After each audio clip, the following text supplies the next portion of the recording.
Raadiosaade Räägime asjast. Eesti asjadest nii nagu need on, räägivad Mart ja Martin Helme ning nende huvitavad saatekülalised pühapäeviti kell 11. Loe põnevate teemade kohta rohkem ka uudisteportaalist uueduudised.ee. Tere tulemast kuulama raadiosaadet Räägime asjast. Me räägime asjast Tre raadios, Ring FM'is, Ruut FM'is, Kuressaare pereraadios igal pühapäeva hommikul kell 11 ja õhtul kell 9 uuesti ja siis internetis, kui tahate, saate kuulata. Meil on täna stuudios stammid Mart Helme ja mina Martin Helme ja lisaks ka huvitav saatekülaline Evelin Poolamets, kes on meie Riigikogu fraktsiooni liige, põhiseaduskomisjoni liige ja ka Vinni valla volikogu liige ja volikogu esimees praegu ka jätkuvalt. Tere Evelin! Tere ka minu poolt! Ja Evelin on meil sellepärast, et me võtame esimese saate teemana käsitlusele Istanbuli konventsiooni, mis nüüd Lätis parlamendi poolt denonsseeriti ja president loomulikult saatis selle tagasi. Et mis see konventsioon on? Meie tegime ettepaneku sel nädalal see samuti Eestis tühistada see konventsioon. Hakkame siis rääkima, mis selle konventsiooni põhiprobleem on. Teiseks me räägime riigikaitsekomisjoni raportist, mida Riigikogu liikmed nägid kõige viimasena, kõige ennem nägid seda loomulikult ajakirjanikud, mis on eraldi nagu murekoht, et kuidas see asi niimoodi toimib. Aga riigikaitsekomisjoni raport ütleb päris karmilt välja selle, et kui nüüd Eestil peaks tõeline sõjaolukord tulema, siis me saame kiiresti ja hävitavalt lüüa. Meie sõdurid ja kaitseliitlased taetakse lihtsalt kahuri lihaks. Põhjus ei ole mitte mingisugused välised tingimused või objektiivsed asjad, vaid see, et me oleme viimastel aastatel teinud valesid otsuseid, mis on meid rängalt kahjustanud, ehk siis teisisõnu EKRE-l oli jälle õigus. Ja kolmas plokk on nii või naa, et kas ta on nüüd välismaa või mitte. Riigikogu saalis oli esimesel lugemisel Rootsi vangide Eestisse toomise eelnõu, see on ka välisleping ja müüakse meile seda suure valega loomulikult, aga mis selle eelnõu siis mõju meile on, miks me sellele igal juhul vastu oleme ja kuidas see eelnõu Eestit kahjustab, sellest räägime ka. Aga alustame Istanbulist. Istanbuli konventsiooni meile liberaalid müüvad kui naiste kaitsmise konventsiooni. Naiste kaitsmine Eesti riigis ei edene hästi, et siin oli alles eelmisel nädalal juhtum, kus tapja Tarmo, kes siis sõitis autoga surnuks ennast ja ühe suvalise vastu tuleva inimese, oli vabaduses hoolimata sellest, et ta oli äsja just kodus oma elukaaslast või naist bussitanud. Ja oli ka varem seda naist bussitanud, aga vangi teda ei pandud selle eest. Me teame, et naisi ei kaitsta Eestis ka, kui nad on vanadekodudes, Pihlakodu vanadekodu massivägistamine sisuliselt. Eestis prokuratuuri ei huvitanud, minister Pakostat ei huvitanud. Vastupidi, ta tuli meil ju parlamenti arupärimisel ja umbusaldamisel, kus tagus vastu rinde ja ütles, et tema seisab igal juhul selle eest, et poliitikud ei sekkuks prokuratuuri töösse. Ma võin ka Istanbuli konventsiooni nii-öelda kasutusest selles võtmes rääkida, et see sama Rootsi, kust me nüüd vange hakkame tooma, on ju grupiviisiliste massivägistamiste ma ei tea, kuidas me nüüd ütleme, paradiis või Saksamaal pidi olema statistika järgi, see on nüüd paar aastat vana statistika, aastas üle 300 grupiviisilise moslemi poolsete grupiviisiliste rünnakute, seksuaalsete rünnakute kohalike Saksa naiste vastu. See on peaaegu, et üks grupi vägistamise katse päevas on Saksamaal. Muide, Saksamaa statistika on ka selline, et üks noarünnak päevas on tavapärane. Vabandust, noarünnakutega on selle asi hullem, seal on 70 noarünnakut päevas, aga vägistamisi on siis nagu natuke vähem. Ja Istanbuli konventsioon seda kõik ära ei hoia. Küll aga Istanbuli konventsioon kohustab meil tegema koolis transideoloogilist propagandat ja andma maksumaksja raha homolobile ja transideoloogilistele MTÜ-dele ja kõigele sellele. Et Evelin, sina oled naine, kas sina tunned, et Istanbuli konventsioon sind kaitseb? Siin võib ju tunduda, et on head mõtted, et loomulikult me kõik ju tahame, et naised oleks kaitstud, aga see konventsioon ei tegele ainult naistevastase vägivalla või perevägivalla küsimustega, vaid propageerib sõnaselgelt uusmarksistlikust ja feministlikust mõttevoolust lähtuvat sooideoloogiat, et sugupoolt juba defineeritakse kui sotsiaalset konstruktsiooni, nõutakse, et õppematerjalides oleks sees need erinevad sooideoloogiad. Ma juba näen oma lapse õpikust, kuidas on 20 erinevat sugu ja minul küll aju plahvatab, kui ma mõtlen, et kuidas ma lapsele seletan seda ja paljud ei usu, nõuavad, et näidake, kus kohas see õpikus see lõik on, aga tõesti öeldakse, et on olemas 20 erinevat sugu ja tuletage meelde, millised on bioloogilised sood ja ma tean, et ka Türgi lahkus Istanbuli konventsioonist just sellepärast, et see kaaperdati homoideoloogide poolt, et pandi sinna üllate mõtete vahele need laused, mis sunnivad meil tegelema homoideoloogiaga. Meie taustaks veel nii palju siis ja siin ka ühtlasi üleskutse, et meie olime vastu sellele Istanbuli konventsioonile, kui ta Eestis üldse ratifitseeriti. Kui mu mälu mind ei peta, siis see oli 2017 ja tuletame siis ka meelde, et Eesti vajab muutust. Justiitsminister oli sel ajal, see oli siis Jüri Ratase esimene valitsus, kus olid sotsid ja Isamaa osalised ja justiitsminister oli Reinsalu ja Reinsalu oli see, kes tõi meile selle parlamenti ja Reinsalu oli see, kes seda kaitseb. Ühtlasi tuletame ka meelde selle, et pärast seda, kui nüüd Lätis see konventsioon denonsseeriti parlamendi poolt, siis käivitati refikate poolt parlamendis, Eesti parlamendis mingisugune avaldus või algatus, mis iganes ta oli, et me toetame Istanbuli konventsiooni, topiti oma nina Läti, tehti Lätile oi. Ja sinna tormasid ju ka Isamaa saadikud, naissaadikud, Solman näiteks läks seda kohe kaitsma ja toetama, aga ka Keskerakonna saadikud, nii et kui meil Eestis siin meedia räägib mingisugusest konservatiivsest leerist, kuhu kuuluvad Isamaa, EKRE ja Keskerakond, siis ei mingit sellist konservatiivset leeri saab ainult tinglikult rääkida, sest et meie ülejäänud sõbrad konservatiivses leeris ei ole üldse konservatiivid, aga me tegime sellel nädalal ettepaneku tegemine Vabariigi valitsusele algatada Istanbuli konventsiooni denonsseerimine ja põhjus on väga lihtne. Erinevalt Lätist, kus parlament saab ise algatada välislepingute lõpetamist. Eesti seadused on sellised, et välislepingute lõpetamist saab algatada ainult valitsus. Nii et mida siis parlament teha saab? Parlament saab teha valitsusele ettepaneku algatada välislepingu lõpetamine.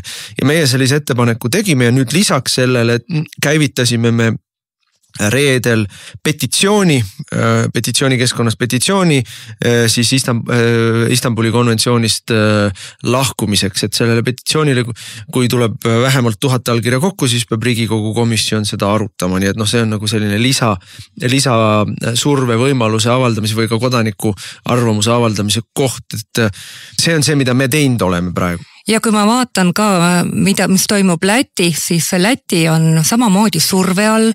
Need, kes seisavad selle Istanbuli konventsiooni vastu, juba sildistatakse Putini toetajateks. Samas need naisterahvad, minu kolleeg Linda Liepina ütleb, et ta näeb, kuidas seda võõrast ideoloogiat surutakse igapäeva ellu just nende samade konventsioonidega. Ja kui kuulaja mõtleb, et see konventsioon on üks tore paber kuskil sahtlis, ei, sellele ju järgnevad igasugused aruandekohustused, tuleb ekspertgrupp, kes vaatab, kas sul on need asjad ellu viidud, ka valitsust survestatakse nendele huvigruppidele raha andma, et nende huvigruppide hulgas ei ole ainult naiste varjupaigad, vaid nüüd on ka need igasugused MTÜ-d. Aga naiste varjupaigad meil riigilt raha ei saa muide. Naiste varjupaikadelt võttis jõu, see on ära kärbitud ka perenõustamine, mis on üks viis aidata siis neid perekondasid, kus on ka vägivalla või perevägivalla või perenõustamiselt vähendas meie liberaalne globalistlik valitsus rahastamist. Varjupaikadele nad ei anna ka piisavalt raha, on vähendanud rahastamist. Tuletan meelde, et oli mõni aasta tagasi, kui veel katuserahad eksisteerisid, siis EKRE andis 100 000 eurot naiste varjupaikadele, just konkreetselt otse naiste varjupaikadele, mitte mingisugustele lobigruppidele. Ja ega sellest suurmeedia meedia suurt midagi ei kirjutanud, aga need varjupaikade siis eestvedajad olid küll väga tänulikud, et niimoodi me aitame naisi, niimoodi me kaitseme. Ma tuletan siin veel ühe asja meelde. Kõik need kriiskavad äärmusfeministid ja see on äärmusliku ideoloogia konventsioon. Siin ei ole midagi, seal ei ole mingit pistmist, seda müüakse, see pakend on. Kaitseme naisi vägivalla eest, kaitseme perevägivalla vastu oleme.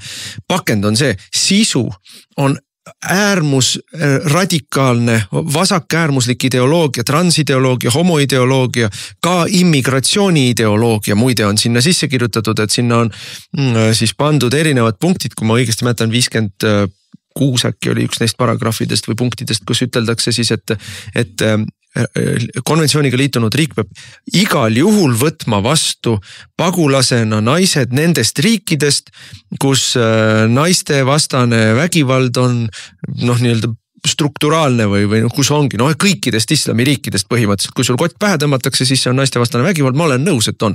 Ja nendest riikidest ja sinna ei tohi ka, sul puudub alus sinna nii-öelda inimesi tagasi saata, kui nad juba Eestisse on tulnud. Või ka kõik pooled Afrika riigid, eks ole, et seal nende nii-öelda paragrahvidega on tehtud kaks asja siis, naistevastase vägivalla võitlemise nime all tegelikult avatakse Eesti uksed islamiriikidest tulevatele inimestele, mitte ainult naistele muide, vaid ka nendele samadele Mohammedidele ja Ahmetidele ja Machetemeestele kuskilt Kesk-Afrika riikidest. Ja surutakse samaaegselt siis meil riiki haridussüsteemi viima transideoloogiat, homoideoloogiat ja seda ka riiklikult rahastama. Et see on see sisu sellel pakendil.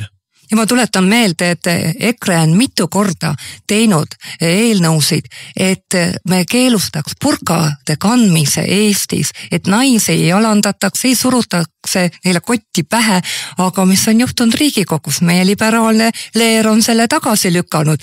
Ja kui ma nüüd vaatan seda artikli... Sest puudub vajadus nagu.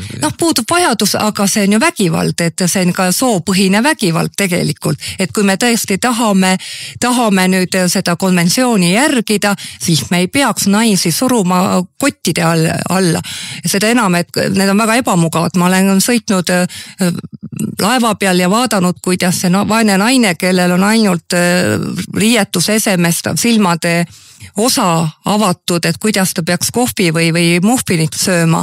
Aga seal on ka veel üks artikkel 12, mis kohustab riikidel võtma tarvidusele vajalikke meetmeid, et juurida välja, seal on sõna selgelt kirjutatudki, juurida välja kombed ja tavad, mis tuginevad naiste stereotüüpsetele rollidele. Ma saan aru, et ema roll pannakse nii-öelda löögi alla, et see tuleks välja juurida. Mina ei oska seda teistmoodi seletada. Aga tegelikult täpselt nii ongi, seal ei olegi midagi teistmoodi.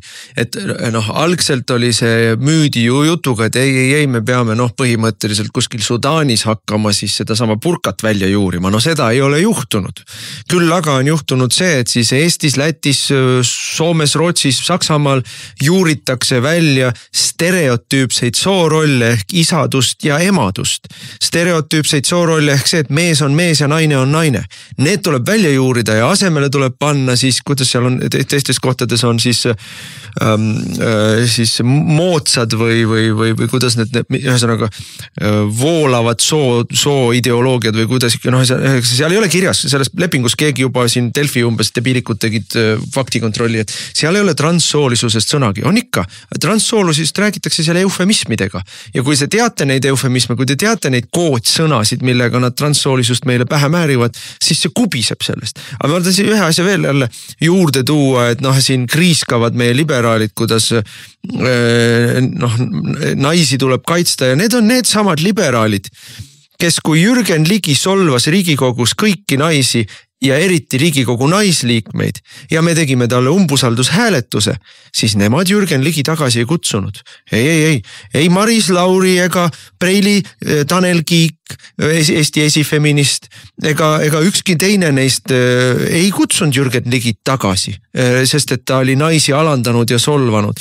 Need on need samad naiste õiguste eest praegu taavad rusikaga vastu rinda, aga kui olid olümpiamängud ja Alžeeria mees kuulutas ennast naiseks ja oli selle tõttu suur kangelane transnaine ja läks boksiringi ja lõi Itaalia päris naisel nina luu puruks esimese 30 sekundiga ja sai selle eest medali, siis keegi neist liberaalidest ei astunud naiste kaitseks välja. Mitte keegi neist ei öelnud, et naistele ei tohi nii teha, et mehed ei tohi poksiringis naisel ninaluut puruks lüüa, see ei ole sport, see ei ole naiste õiguste edendamine. Ainult konservatiivid, mina olin see, kes ütles, et see on naiste vastane vägivald. Ainult konservatiivid seisid naiste eest. Nii Jürgen Ligi puhul kui selle Itaalia naispoksija puhul.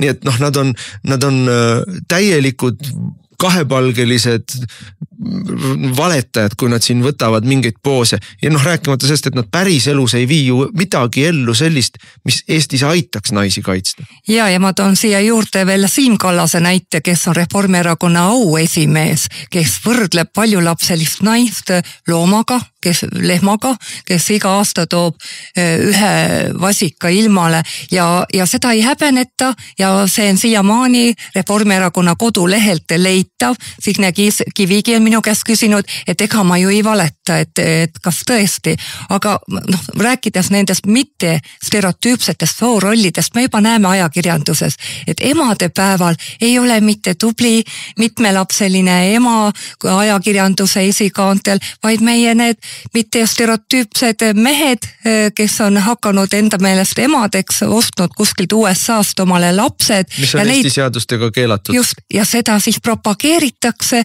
ja öeldakse, et vaat nii peab olema.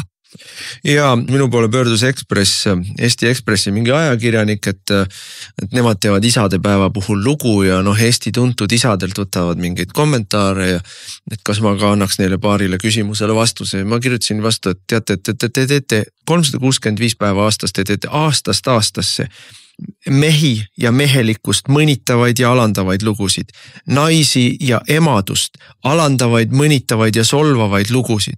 Võimestate hommikust õhtuni iga päev aastast aastasse äärmusideoloogilisi ibasid, äärmusfeministlikku jura, solvate tegelikult päriselt naisi ja emasid ja mehi ja isasid ja lastega peresid. Ja siis te teete üks kord aastas mingisuguse nunnulookese sellest, kuidas oi, meil on isad ja meil on pered. Ma ei osale selles, see on skisofreenia ja kognitiivne dissonants, minge metsa. Kui te nagu ülejäänud aastas ei saa aru, et isadus on oluline ja emadus on oluline ja lapsed vajavad turvalist keskkonda ja siis üks kord aastas teete, ma ei tea, mingi kampaania korras ausalt öeldes, minule on see solvav. Ja noh, see võltslus, millega nad kogu seda asja, see valelikkus, millega nad ka seda sama konventsiooni ju meile müüsid. Ja seda tuleb paljastada lihtsalt. Ja no ma ütlen selle isadepäeva kohta täpselt seda sama, et ma ei tähista mingit isadepäeva ja noh, lapsed vahetevahel helistavad ja ütlevad, et soovime sulle head isadepäeva ja kiidavad, kui tore ma olen ja nii edasi. Mulle piisab sellest, et ma olen isa, ma olen olnud vastutustundlik isa. Mul on 6 last, kelle ma olen üles kasvatanud ja mul on 9 lapselast, keda ma väga armastan kõiki. Ja mulle sellest piisab. Mulle ei ole vaja seda, et kuskil mingid fanfaare puhutakse üks kord aastas sellest, kuidas nüüd on meil isadepäev ja siis nagu Evelin ütles, tuuakse isade näiteks neid homosid, kes on endal ostnud lapsed.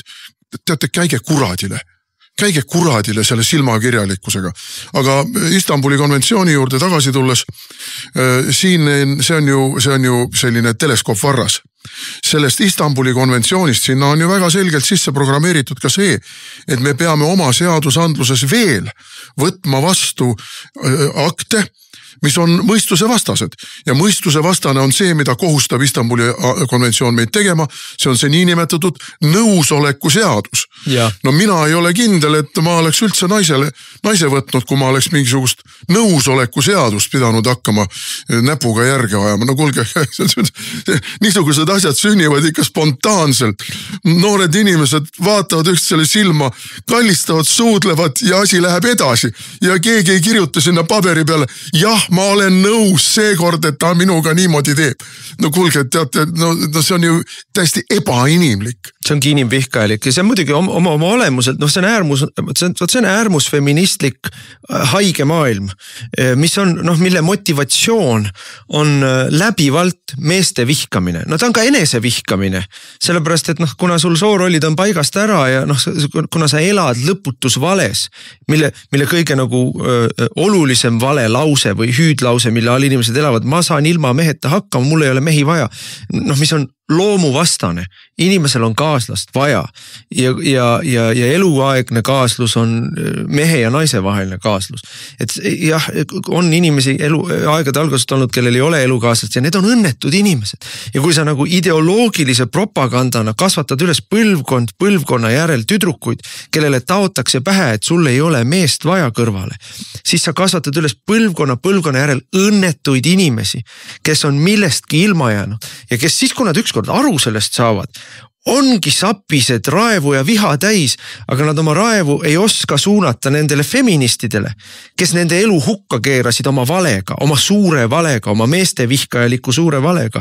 Vaid loomulikult on nad kibestunud meeste peale, sest et see on ainus, mida neile on õpetatud. Ja see nõusoleku seadus on osa sellest haigest, väärastunud vihkajalikust ideoloogiast. Mina igal juhul tunnen tänapäeva noortele kaasa, et alles hiljuti oli uudis, ma muidugi ei tea seda tausta, aga tütarlaps väitis, et noormees ahistas teda ülikoolis, et kuna kutsus teda välja ja saatis sõnumeid, et ma ei kujuta enam ette, kuidas tänapäeva noored üldse jõuavad abiellumiseni, kui juba on sellised takistused, et nad ei tohi enam suhelda, et see on ahistamine ja noh, ma tõesti muretsen ja näha on ka, et noored on hädas, nad ei tea juba enam, millisesse soosse nad kuuluvad, nad ei leia omale elukaaslast, sest igasugune lähenemise saab ju tõlgendada ahistamiseks, et noh, järelikult ka meie hiive väljendab juba seda, et seal on languses, noored ei saa tuttavaks,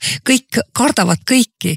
Ja ongi nii, et näiteks kohaliku omavalitsuse kampaania käigus sotsid on teinud sellest oma teema noorte vaimne tervis. Ma ükskord sõimasin näo täis ühel sotsidel, ühel debatil, et teate, te olete ise ajanud Eesti noored olukorda, kus me oleme Euroopa keskmisest 2,5 korda kõrgema enesetapuga, noorte enesetapu numbritega.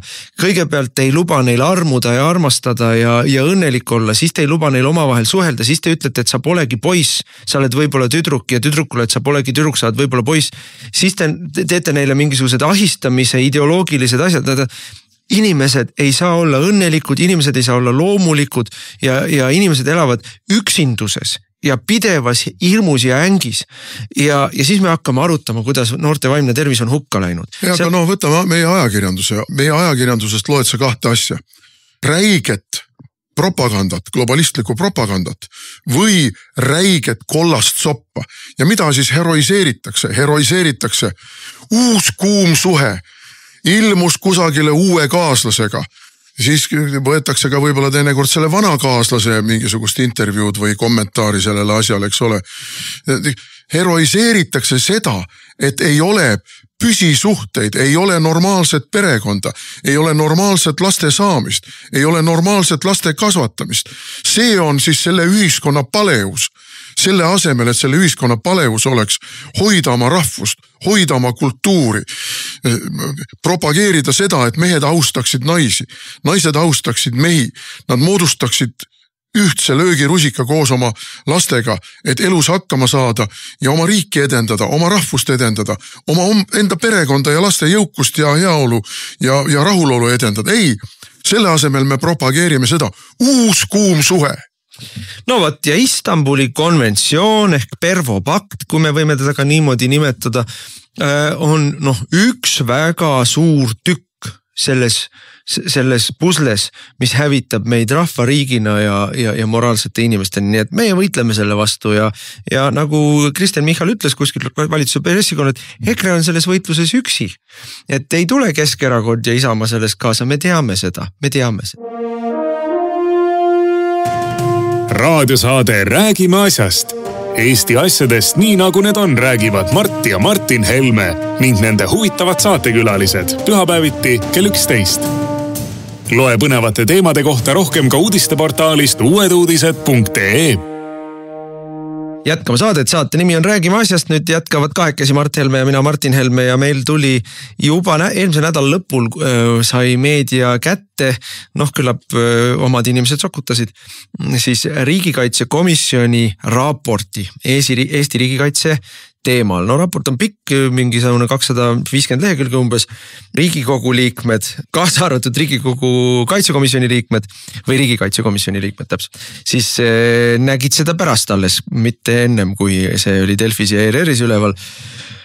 Aga noh, see selleks, et raport ise annab hävitava hinnangu Heremile, Terrasele, Pevkurile, Michalile, Kaja Kallasele, aga me võime ka ajast tagasi minna Andrus Ansipi valitsuse juurde ja Taavi Rõivase valitsuse juurde, kelle ajal, seal ütleme 2010.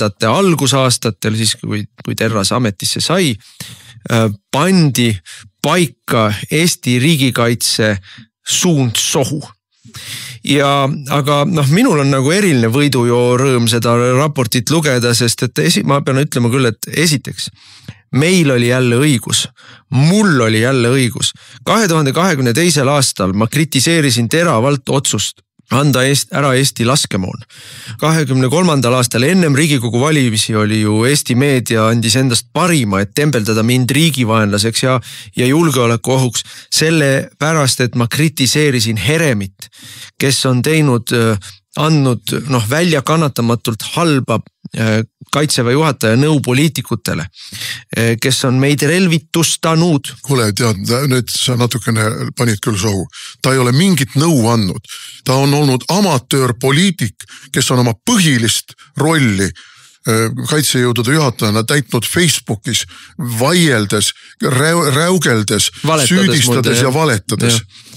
Ja okei, ma olin veel isegi suuremeelne, et meil on ju, kui meil, ja siis tuleb, eks ole, Kaja Kallas ja Pevkur. Pevkur pikendas tema ametiaega, eks tuletame meelde, Pevkur pikendas tema ametiaega 20, ma ei mäleta, kas 3. aastal või 22. aastal, ma ei mäleta enam, igatahes oli see Heremi ametiaeg hakkas läbi saama, siis me olime juba veel valitsuses ja juba käisid arutelud selle üle, et mis siis saab, kui EKRE ei ole nõus teda pikendama. Loomulikult ei oleks me olnud nõus teda pikendama ja see oli võib-olla üks põhjus, miks meid valitsusest välja kukutati. Aga ma nüüd kõigile kuulajatele kirjeldan ära, me oleme seda siin paaril korral saates rääkinud, 2020. aasta sügisel toimusid eelarve läbirääkimised. Ja siis ei olnud sõda, tuletame meelde, eks ole, siis ei olnud veel Ukraina sõda ja küll aga oli koroona aja tõttu võimalik laenata väga soodsalt ja väga suurt raha. Ja meie tulime lagedale omal initsiatiivil. Seda ei teinud Jüri Luik, kes oli Isamaa minister, kaitseminister, vaid tuletame jällegi meelde, ma segan sulle vahele. Meie valitsuses Isamaa jällegi muidugi manööverdas ja kauples ja võitles endale välja selle, et nii kaitseministri positsioon kui riigikaitsekomisjoni esimehe positsioon kuulusid Isamaale. Ja, nii et nad nii-öelda tegid üksteisele katet. Aga meie tegime ettepaneku, et teeme ära laenuga kohe õhutõrje Eestile. Eestil ei olnud korralikku õhutõrjet, oli see lühima õhutõrje, ehk siis ütleme kaitseliitlased, kaitseväelased õlalt lasevad midagi. Aga seda päris õhutõrjet, keskmaa õhutõrjet, mis võtab alla juba lennukeid ja ka rakette, meil ei olnud siis. Ja tegelikult ei ole tänase päevani praktiliselt. Ja rannakaitse. Tähendab, need on need asjad, mida me nimetame võimekusteks. Meil ei olnud võimekust oma õhuruumi kontrollida, meil ei olnud võimekust rannakaitses sisse tulevaid laevasid rünnata. Me oleks pidanud laskma need mehed nii-öelda kaldale ja siis kaldal hakkame nendega sõdima, aga merel rünnata neid, meil seda võimekust ei ole. Nüüd rannakaitse miinid ja rannakaitse raketid me suutsime läbi suruda, need olid ka oluliselt odavamad ja need otsustati ära ja pandi rahanumber juurde. Õhutõrje kohta tuli Põmbea Herem meile valitsuse julgeolekukabineti istungile ja trampis jalgu ja röökis, temal ei ole seda vaja. Temal ei ole seda vaja, andke mulle raha, andke mulle see mitusada miljonit, aga ta teeb sellega ise, mida ta tahab. Ärgu poliitikud tulgu talle ütlema, et tehku sellega õhutõrjet. Et temal ei ole seda vaja. Ja see oli Jürgen Ligi, kes oli, kui juba oli Ukraina sõda vahetult alanud, tuli Riigikogus pulti ja ütles, ei, jätkuvalt ei ole meil vaja soomusvõimekust, jätkuvalt ei ole meil vaja õhutõrjevõimekust, pole vaja. Ehk siis see on Reformierakonna poliitika olnud aastakümneid nõrgestada Eesti kaitsevõimekust ja uputada raha sohu. Ja seda see raport kinnitab nüüd. punkti haaval lehekülje kaupa kinnitab. Mida ta veel kinnitab? Raport kinnitab seda, et meil juhtimine riigikaitses on täiesti hukas. Et inimressursiga ei saada hakkama, et tõsteti nii-öelda kaitseväe juhatajalt võeti siis personali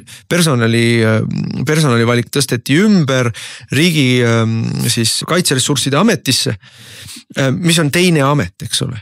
Ja see on ennekuulmatu, enneolematu, mitte kusagil mujal maailmas ei ole niimoodi, et kaitseväe juhataja ei saa ise tegeleda personaaliaga, ohvitseride valimisega, vaid selleks on eraldi nii-öelda saabaste hankimise osakond, mis on oma ametiks tehtud ja tema hangib talle ka inimesi. Et see on, see on pannud Eesti kaitseväe personaalia kursile, mis põhimõtteliselt tekitab paralüüsi. Tuletan meelde, kui ma kritiseerisin teravalt Heremit selle eest, et tema nii-öelda vaktsineerimishulluse poliitika tõttu lahkus riigikaitsest üle 600 inimese. 600 pikaaegse truu Eesti patrioodi, kellel oli väljaõppe, kes olid käinud missioonidel, kellel oli pikk töökogemus, sunniti lihtsalt lahkuma. Et mul ei ole neid inimesi vaja. Nad on ohuks Eesti julgeolekule, rääkis Herem tol ajal, kuna nad on vaktsineerimata koroona vastu. Idiootlik jutt oli see juba siis ja kõik said aru, et see on idiootlik jutt, aga põmbja paugutas peaga vastu seina ja lauda ja ütles, et temal neid inimesi vaja ei ole. Ei aga samasugune põmpäisus oli ju ka meditsiinisüsteemis, kus lasti lahti ju arste ja õdesid sellepärast, et nad keeldusid vaktsineerimast ennast. Eriti need arstid ja õed, kes seda keeldusid tegemast, andsid ju juba siis endale aru, et nende eksperimentaalvaktsiinidega võivad kaasneda fataalsed tagajärjed. Ja loomulikult mingit Delfi faktikontroll lükkab ümber selle. Mingeid fataalseid tagajärgi ei ole tulnud vaktsineerimisest. On ikka küll. See turbovähk, mis levib praegu nagu kulutuli, on kindlasti selle massvaktsineerimise üks tulemus. Aga jätame selle kõrvale. Täpselt samamoodi lasti ju lahti inimesed politseist, piirivalvest. Ei ole vaja.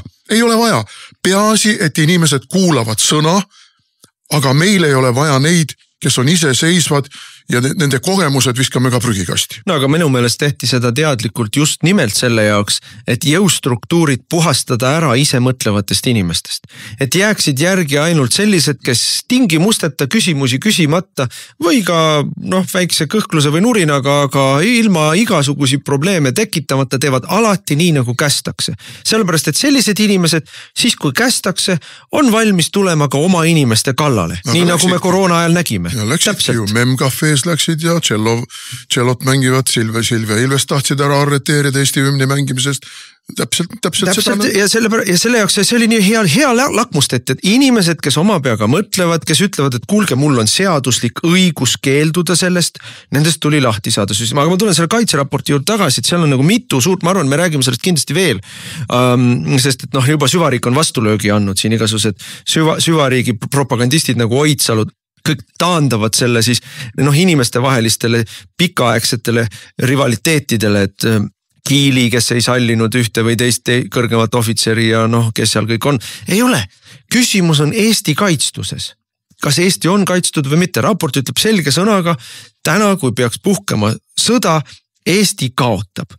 Ja me oleme ju hoiatanud ja see on see point, mida mina ka kogu aeg rääkisin, kallid sõbrad. Need otsused, mida ma kritiseerin, ei ole mitte sellepärast, et mulle ei meeldi Herem või mulle ei meeldi kaitseminister Pevkur või mulle ei meeldi Kaja Kallas või Kristen Michal, ei meeldi, see ei puutu asjasse. Ma kritiseerin nende otsuseid ja nende otsuste mõju Eestile ja mõju on see, et me oleme kaitsetumaks muutunud nende otsuste tagajärjel. Me oleme ohus tänu nendele otsustele anda ära relvad, anda ära laskemoon, teha ümber, anda ära pioneerivarustus, teha ümber juhtimisahel. Üks asi, mida see raport ütles, mis jälle, mida me oleme rääkinud siin saatesse, mida me räägime Riigikogus infotunnis ja arupärimistes ja eelnõude ajal. 5% SKP-st riigikaitsesse ei tähenda mitte midagi. See ei ole mõõdik. Mõõdik on see, kas meil on võimekus ja valmidus. Ja võimekus ja valmidus, öeldakse selles raportis, on väga-väga kehvad. Ma tahaks siinkohal teha väikese märkuse kõikidele nendele ja pöörduda konkreetselt kõikide nende kaitseliitlaste poole, aga ka kaitseväelaste poole, kes võib-olla kuulavad meid. Vaadake, meid on süüdistatud selles, et meie oleme Ukraina sõjas võtnud nagu Ukraina vastase positsiooni. Ei, me ei ole võtnud Ukraina vastast positsiooni. Me oleme võtnud kriitilise positsiooni selles suhtes, et me jagame laiali kõike seda, mida meil on vaja endal. Me kulutame tohutult raha Ukrainas, mis tegelikult ei muuda selle sõja käiku ja jätame selle raha kulutamata siin, kusjuures siin selle raha kulutamine tähendaks meie oma inimeste elude säästmist. Ja nüüd ma tahangi teile öelda, meie kaitseme teid, kaitseliitlased ja kaitseväelased ja kõik Eesti inimesed, kes te sõja korral osutute lihtsalt kahurilihaks ja ohvriteks. See on see point. Mitte see, et me peame siin mingisugust poliitilise küüneviha võitlust, nagu meie ajakirjandus selle raporti kohe ristis ära, et siin on kibestunud inimeste eru ja reservohvitseride küüneviha, mida nad nüüd siis välja elavad selles raportis. Ei, lugege see raport mõttega läbi. Võtke, ta on kättesaadav. Ta on praegu ajakirjanduses kättesaadav ja ta on kättesaadav ja ta ilmselt tuleb ka avalikustamisele ametlikult siin lähemal ajal juba. Lugege, palun, mõttetegevus sisse lülitatult see läbi ja te saate aru, et teie olete need, kes aetakse lihtsalt kärvama selle asemel, et me suudaksime Eestit kaitsta. Ja need on konkreetsed asjad, mis välja tuuakse. See sama 5% jutt lüüakse seal ikkagi lõhki. Et 5% ei kaitse Eestit. Kaitsevad relvad, kaitsevad väljaõppe, kaitsevad struktuurid, kaitsevad plaanid ja neid meil ei ole. Ei ole relvi piisavalt, ei ole mehi piisavalt, ei ole väljaõppe õige, ei ole kokkuharjutamine piisav, ei ole valmisolek ja valmidus, need on 2 erinevat asja, ei ole kõike seda. Et raha uputamine toimub küll, aga midagi vastu saanud veel ei ole. Ja nüüd on seal veel üks asi, mida me ka oleme jauranud. See nii-öelda pöörduks, mis meil on. Et Herem lõpetab, saab lahti oma ametist seal, Salm, Palm, kes seal kõik on, kõrgemad kaitseministeeriumi kõrgemad ametnikud, kaitseväe kõrgemad ametnikud ja järgmisel päeval istuvad rõõmsalt kuskil kaitsetööstuse kõrgepalgalisel ametikohal ja tegelevad nende 100 miljonite endale kühveldamisega, mida meil siis Reformierakond raporteerib, et nii suur ei ole riigikaitse eelarve kunagi olnud kui praegu, et vot kus me teeme. Aga raha läheb väiksele klikile ja vastu ei ole saanud midagi veel. Et see on ju korruptsioon, see on ju legaliseeritud, aga minu meelest isegi mitte iga kord legaalne korruptsioon. Et seda ka see raport räägib, kinnitab üle, et EKRE-l oli jälle õigus. Teine asi, mis ta kinnitab üles, me kõik oleme kuulnud loosungid, Eesti ongi NATO. Meil on NATO ja meie oleme NATO. Ja siis on seal kirjas, aga kaitseväe juhataja ehk siis konkreetselt Heremi nõuanded on vastuolus NATO plaanidega. Ta on nii juhm või ma ei tea, korrumpeerunud või mida iganes, et ta isegi ei ole võimeline andma sõjalist nõuannet, mis oleks kooskõlas NATO plaanidega. Ta annab Pevkurile ja Michalile ja Kaja Kallasele nõu vastuolus NATO plaanidega. Me ei ole ju NATO. Me ei tee nii nagu NATO või NATO ei saa meid aidata, kui me teeme nii nagu on vastu. Et see kõik on bluff, meil on valetatud jälle, mingid kindlates kätes Eestit ei ole. Ma toon ühe näite, et kõik saaksid aru, millest käib jutt. See võib olla vananenud praegu, aga mõnda aega tagasi, meile armastatakse ju niisugusi tähtsaid inglise keelest võetud tähelühendeid. Mõnda aega tagasi oli meil DOS, see on Day of Supply, ehk siis päevavaru, laskemoona osas. Arvake kui pikk, 3 päeva. 3 päeva oli meil laskemoona varu. Ja siis ütleb meile praegune kaitseväe juhataja, niisugust juttu, et 3 päevaga Tallinn ära võetakse, ei saa olla. Kui sul 3 päeva on vastupanu võime laskemoona osas, siis 3 päevaga võib-olla ei võeta, aga 4. päeval võetakse. Ja see ongi näide sellest, kuidas meile on valetatud kaitstud Eesti kindlates kätes. Ei ole kaitstud Eesti, ei ole kindlates kätes. Tõstatasime hiljaaegu infotunnis või kus see oli mingi arupärimisele vastamine küsimuse, et samal ajal kui me saadame siin, ma ei tea, 100 džiipide ja mis kuramuse asjade kaupa Ukrainasse varustust, meie oma kaitseliitlased ja kaitseväelased sõidavad mingite 50 aastat vanade humanitaarabi korras Rootsist, Saksamaalt saadud romudega. Mõelge ka selle peale. Vaadake neid autode kolonne, kui on mingid õppused. Need on 50 aastat vanad romud. Uunikumid. Mida meil siin putitatakse tati ja traadiga. See ei ole ju võitlusvõimeline sõjavägi.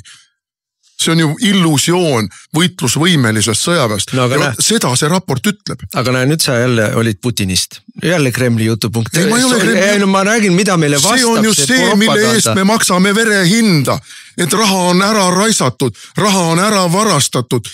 Saamatud inimesed on rahuldanud oma egoistlikke mingisuguseid upitamisi ja esinemisi. No teistmoodi ei ole ju võimalik nende endiste kaitseväe juhtide vähemalt 2 viimase puhul rääkida, need on ju olnud enese imetlejad lihtsalt. Ja no sellesse iva ongi, et kui sa siis hakkad konkreetseid näiteid tooma ja konkreetselt paljastama sellest, milline pardak ja bluff meil on, siis mis neil vastata on? Vastata ongi see, et ei noh, nüüd solvati kaitseväelasi ja kaitseliitsi, nüüd aeti Putini jutupunkte. See on nii hale, millega nad ikka veel ennast kaitsevad ja õigustavad, see on nii hale ja piinlik ja noh, naeruväärne, millega nad ründavad inimesi, kes muretsevad Eesti kaitstuse pärast päriselt.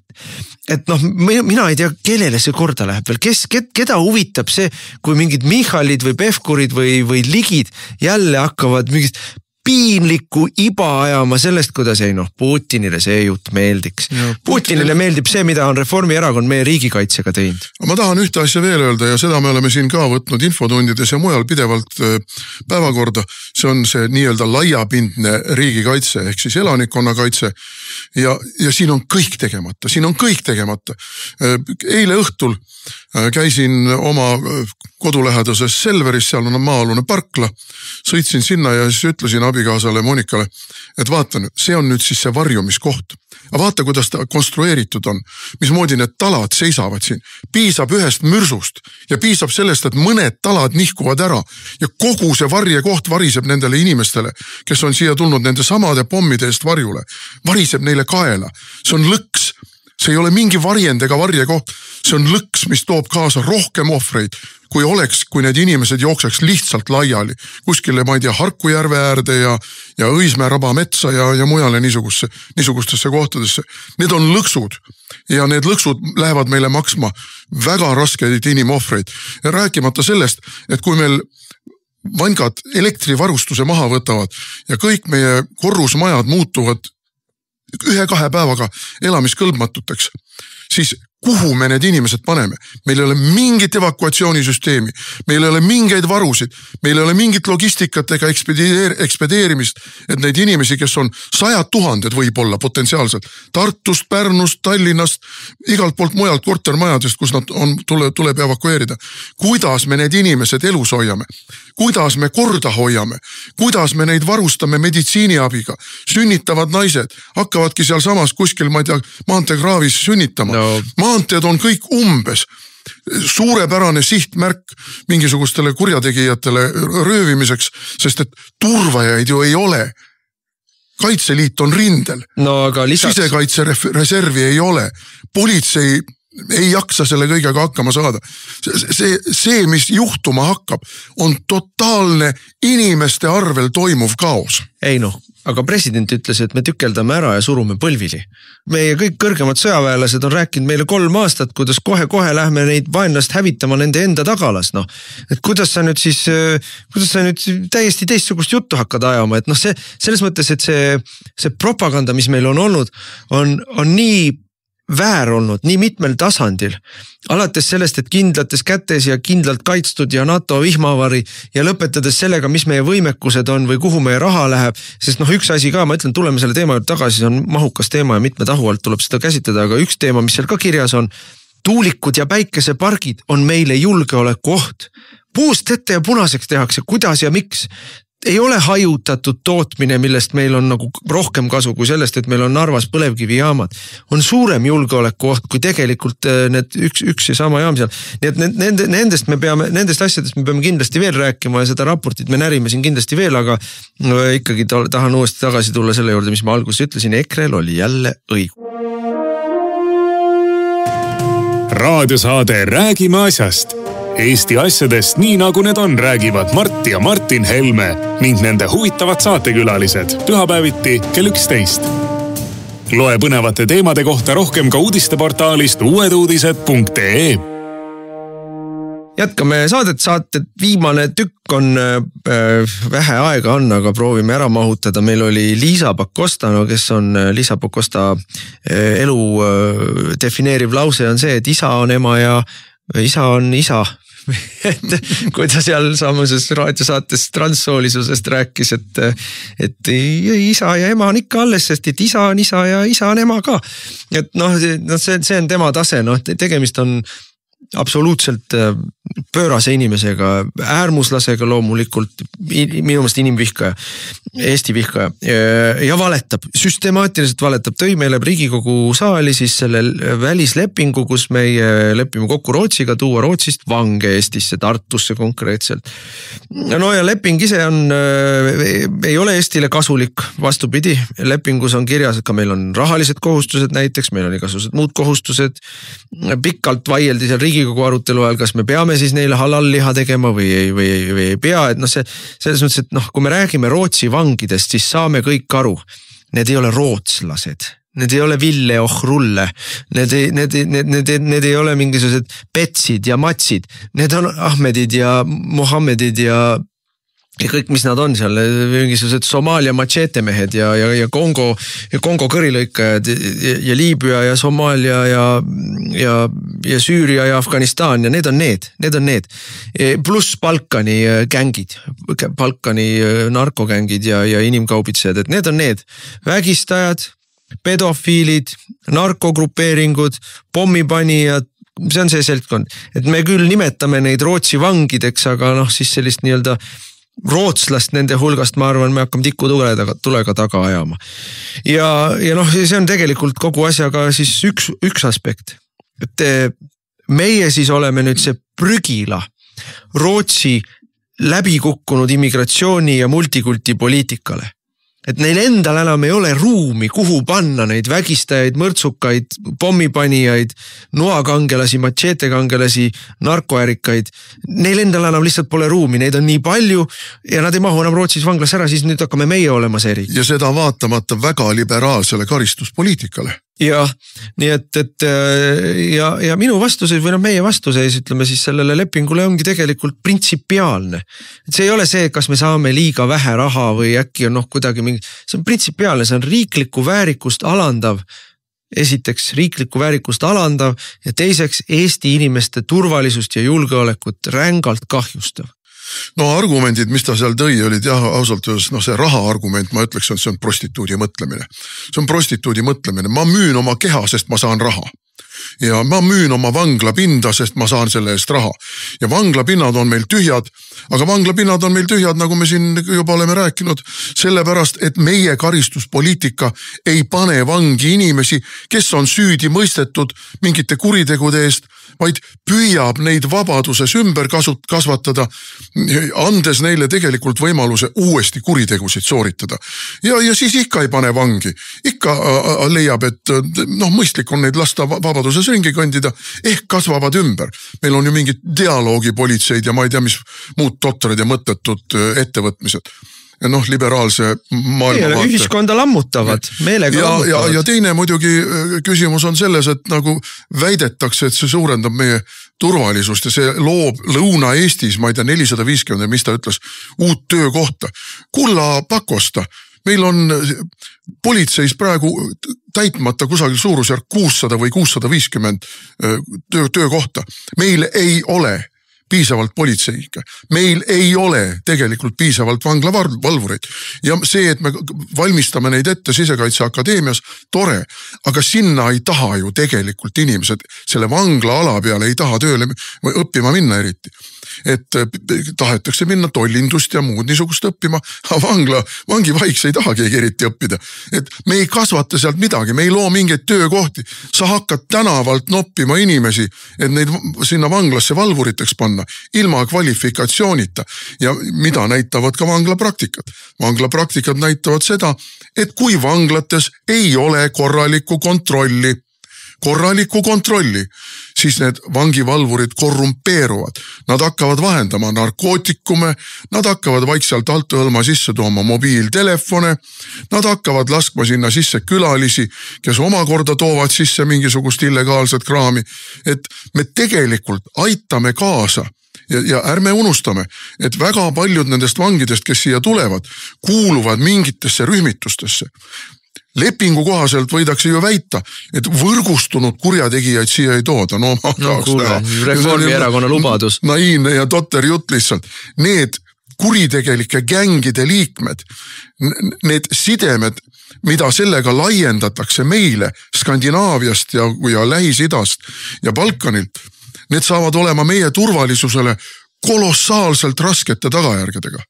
Iga teise riigi kogemus selles osas kinnitab, empiiriline kogemus kinnitab, et niisugune üle piiride vangide toomine toob ka üle piiride kuritegevuse kasvu, toob gängistumise, toob, ütleme siis, maffia laienemise ja me ei saa praegugi hakkama asjadega. Me ei saa Ukraina petukõnedega hakkama, kes inimestelt rahasid välja petavad. Ma tõin näite ju. Me ei saa hakkama sellega, et meil Tammsaare pargis igapäevaselt, õhtust õhtusse, ööst öösse on kohalikud noorte jõugud. Ei ole kohalikud, venekeelsed on need. No meie armsad ukrainlased. No need on ükstapuha, kes nad on, aga nad elavad meil siin Eestis. Nad on siia toodud ju nii-öelda sõjapõgenike nime all ja tegelevad seal täiesti avalikult narkootikumide vahetamise ja kaubitsemisega, narkootikumide ja alkoholi pruukimisega ja Eesti politsei vaatab näpp suus pealt. No sellel on teine põhjus, sellel on see põhjus, et Eesti politseis on katus narkoäril.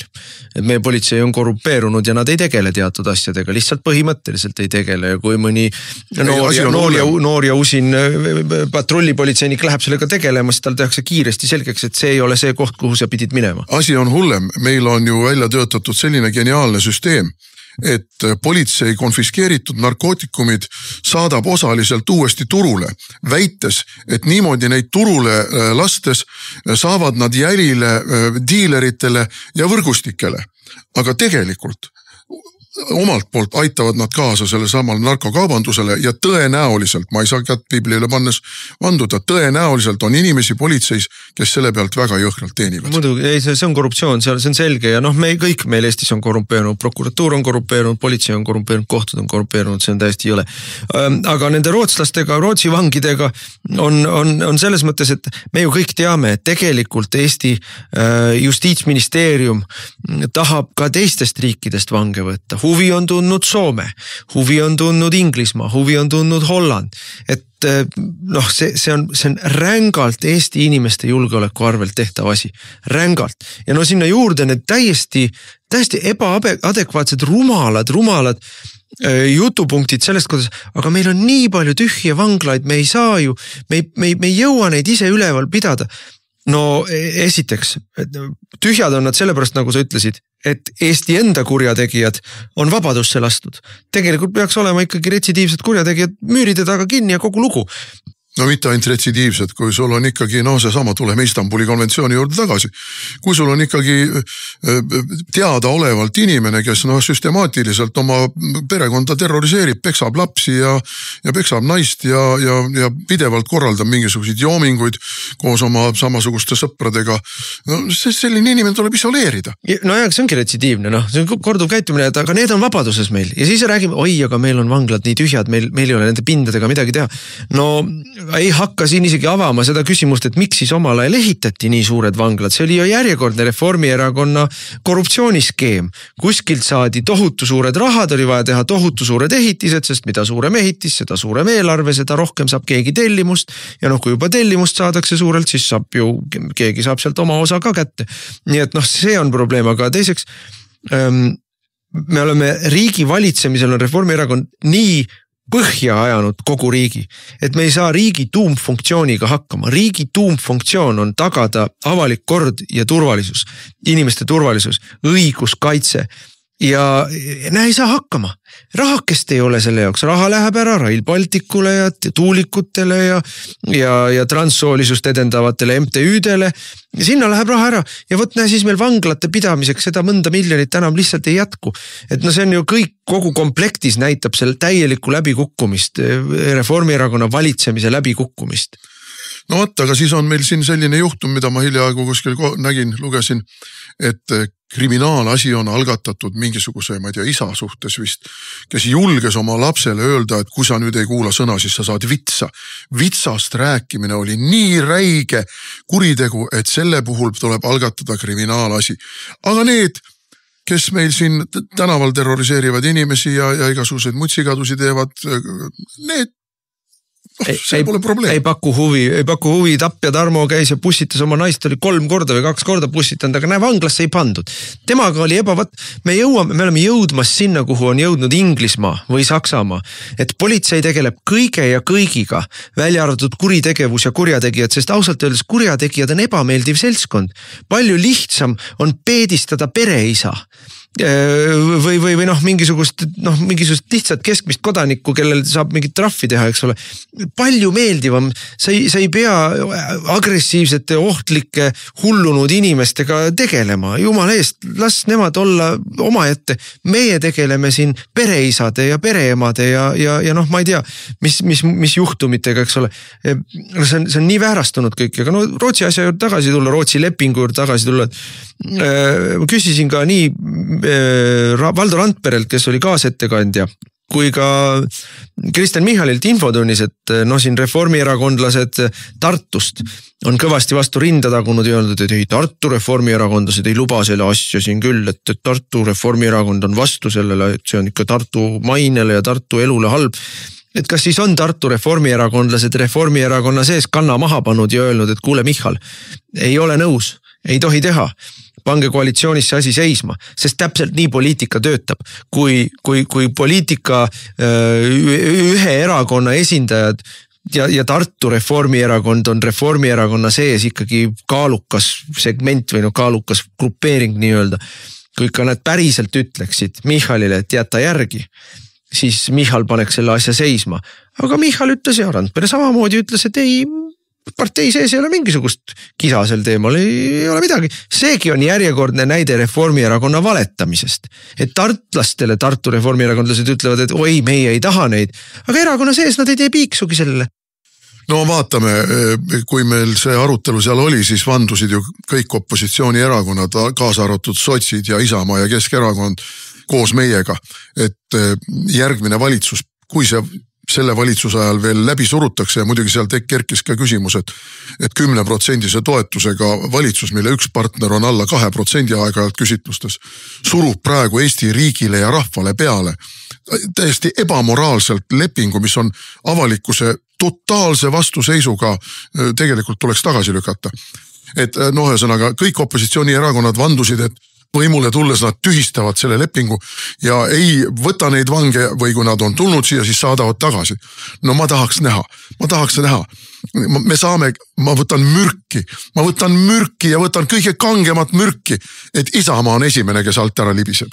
No. Sotsidest ma ei räägi üldse, need isegi ei tõsta toru sel teemal. Loomulikult ei hakka nad enam mingeid lepinguid tühistama ega vange välja saatma ja loomulikult libiseb alt ära ka Keskerakond. No sotside kohta tuleb küll öelda, et sotsid veavad sind alt isegi siis, kui sa arvestad, et nad sind alt veavad. Aga Isamaa ju vandus samamoodi, et kooseluseadus ta tühistab ja Isamaa vandus samamoodi, Keskerakond vandus samamoodi, et e-valimiste vastu ta on, e-valimistest räägime järgmises saates põhjalikumalt, siin on ka uudiseid sel teemal, aga lihtsalt sellesse saatesse ei mahtunud. Meie lohutuseks võib öelda seda, et Rootsis praegu see asi ei edene, sest ka Rootsi peab selle lepingu ratifitseerima, aga Rootsi parlamendis on sellele vastuseis nii paremalt kui vasakult. Vasakpoolsed ütlevad, et sellisesse Ida-Euroopa võsaneegrite riiki nagu Eesti on meie küll nüüd oma toredaid armsaid vangikesi ei saa saata, seal ei anta neile halal-liha ja ei tehta suitsupausi. Et see on selline inimõiguste rikkumine, et siin mingit juttugi ei tohi olla. Ja parempoolsed ütlevad, et mitte Eestisse ei ole neid vaja saata, vaid tagasi sinna, kus nad tulid. Nii et sellele lepingule on Rootsis vastuseis olemas ja kuna Rootsis on valimised tulemas ja praegu põhimõtteliselt vähemusvalitsus või väga õrna toetusega valitsus, siis ma arvan, et see aasta jooksul Rootsis ei liigu. Aga noh, küsimus ei ole rootslastes, küsimus on Eesti valitsuses ja Eesti parlamendis, kas me teeme kahju omaenda riigile, omaenda inimestele ja omaenda riigi väärikusele või me ei tee. Ja noh, meie ütleme, et ei tee, ei tohi teha. Esimesel võimalusel, noh iga moel takistame seda lepingut ja esimesel võimalusel, kui see siiski läbi surutakse, tühistame selle lepingu. Nii nagu me tühistame Istanbuli konventsiooni, nii nagu me tühistame homoabielud, nii nagu me tühistame käibemaksu tõusud, nii nagu me tühistame automaksu, et tööpõld on lai. Aga saateaeg sai täis, täname kõiki kuulamast, kuulake meid jälle nädala pärast ja seniseks ilusat sügise jätku. Te kuulasite raadiosaadet Räägime asjast. Saate eest tasus Eesti Konservatiivne Rahvaerakond. Järelkuulamine internetis treradio.ee ja uueduudised.ee.